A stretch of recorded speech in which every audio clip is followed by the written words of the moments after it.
चलिए आज एक ऐसी खौफनाक रात की कहानी सुनते हैं जहां एक मामूली सी मुलाकात एक अलौकिक बदले के खेल में तब्दील हो गई।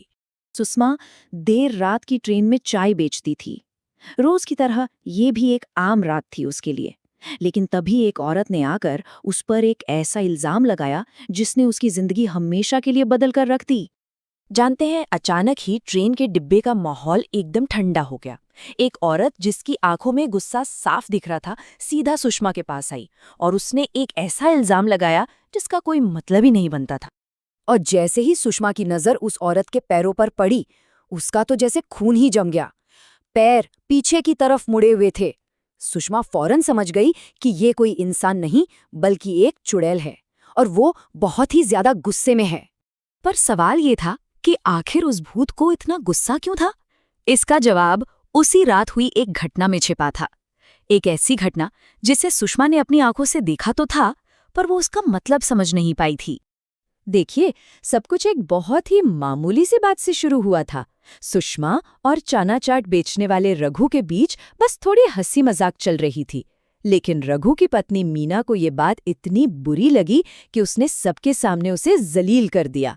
सुषमा ने डरते डरते उस भूत को वही सब बताया जो उसने देखा था। पर सच तो ये है कि उसे खुद नहीं पता था कि जब वो दोनों डिब्बे के दूसरे कोने में गए तो उनके बीच आखिर हुआ क्या था। अब बारी थी उस भूत की सच बताने की। और वो एक ऐसा सच था जो सुषमा के पैरों तले जमीन खिसकाने वाला था। मीना के भूत ने उस रात की खौफनाक हकीकत बताई कि कैसे गुस्से में पागल रघु ने उसे चलती ट्रेन से नीचे धक्का दे दिया था। ये सुनते ही सुषमा को सब समझ आ गया कि रघु सिर्फ धोखेबाज नहीं बल्कि एक कातिल है। अब उसके पास उस भूत का साथ देने के अलावा कोई चारा नहीं था, जो इस ट्रेन में हमेशा के लिए कैद हो चुकी थी और अपना बदला नहीं ले सकती थी। तो सुषमा ने एक बहुत ही खतरनाक जाल बिछाने का फैसला किया। एक ऐसा जाल जो उस कातिल को सीधा इंसाफ के लिए तड़पते उस भूत के हवाले कर दे। सुषमा सीधा रघु के पास पहुंची, जो डर के मारे अपने घर में छिपा हुआ था। वहां जाकर उसने रघु को एक ऐसी कहानी सुनाई जो उसे सीधा मौत के मुंह में खींचने वाली थी। सुषमा ने रघु को डराते हुए कहा कि मीना का भूत बदला लेने आ रहा है और यहां से बचने का सिर्फ एक ही रास्ता है, शहर छोड़कर भाग जाओ, और भागना भी होगा उसी ट्रेन से। और रघु उस जाल में फंस गया। सुषमा उसे स्टेशन ले आई, जहां एक अजीब तरह से खाली और खामोश डिब्बा जैसे उन्हीं का इंतजार कर रहा था। अब वो दोनों उस भूत के इलाके में थे, ठीक उसी जगह जहां वो उन्हें लाना चाहती थी।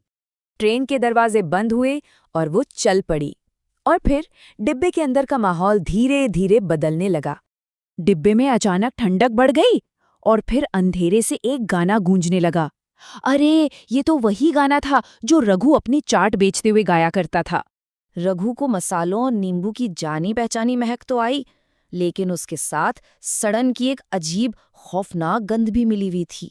और तभी गलियारे के आखिर में मीना का भूत दिखाई दिया। उसके हाथ में वही चाट की टोकरी थी, आंखें एकदम लाल थीं और पैर पीछे की ओर मुड़े हुए थे। रघु की तो जैसे रूह ही कांप गई जब भूत ने उसे बताया कि सुषमा उसे बचाने नहीं बल्कि मौत के इस जाल में फंसाने लाई थी। अपनी सीट पर बैठी सुषमा डर से पत्थर बनी हुई थी, लेकिन उसे एक बात का यकीन था कि अब इंसाफ होने वाला है। रघु माफी के लिए गिड़गिड़ाता रहा, लेकिन उस आत्मा के मन में कोई रहम नहीं था। वो उसे ठीक वैसी ही मौत देना चाहती थी जैसी उसने मीना को दी थी। और फिर उस भूत ने अपना बदला पूरा किया। उसने रघु को ठीक उसी तरह चलती ट्रेन से बाहर फेंक दिया जैसे रघु ने कभी मीना के साथ किया था। जाने से पहले उसने सुषमा को सिर्फ धन्यवाद कहा और फिर वो भूत एक धुंध में गायब हो गया।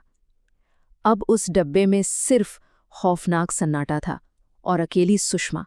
सुषमा ने एक कातिल को उसके अंजाम तक पहुंचते देखा, लेकिन सोचिए क्या होता है जब इंसाफ कोई इंसान नहीं बल्कि एक भूत करता है। ये किस्सा हमें बदला और इंसाफ के बीच की उस महीन सी रेखा के बारे में सोचने पर मजबूर कर देता है।